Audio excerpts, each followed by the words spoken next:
এই তো বাড়া, এটাই তো মনে হচ্ছে বৌদির বাড়ি। দেখি বাড়িতে আছে কিনা। কই গো বৌদি, বাড়িতে আছো? হ্যাঁ, কে? রমা, কে গো তুমি?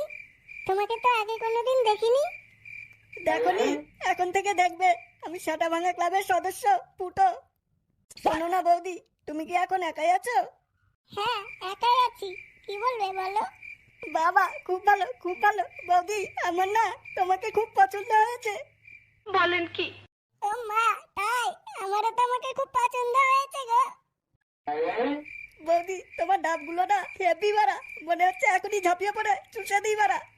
ধুর, কি যে বলো না। বৌদি, খুব লাগাতে ইচ্ছে করছে, একটু লাগাতে দাও না বাড়া। না না, ওসব ফ্রিতে লাগালাগির কাজ আমি করি না বাড়া। ফ্রিতে হতে যাবে কেন বাড়া? পুরো থপাথপ মজা দিয়ে ভরিয়ে দেবো বাড়া। জানো তো, আমার বান্টু এই এলাকার সব থেকে বড় বাড়া। এই দেখো না, বাইরে আসার জন্য কেমন ছটফট করছে। ও মা, তাই তো। চলো চলো, ভেতরে চলো, দেখি তোমার বান্টুর কত চোদন। হ্যাঁ চলো চলো, অনেকদিন থেকে লাগাই না বাড়া। এমন চোদন দেবো না, তোমার নৌকো পুরো জলে ভাসিয়ে দেবো বাড়া।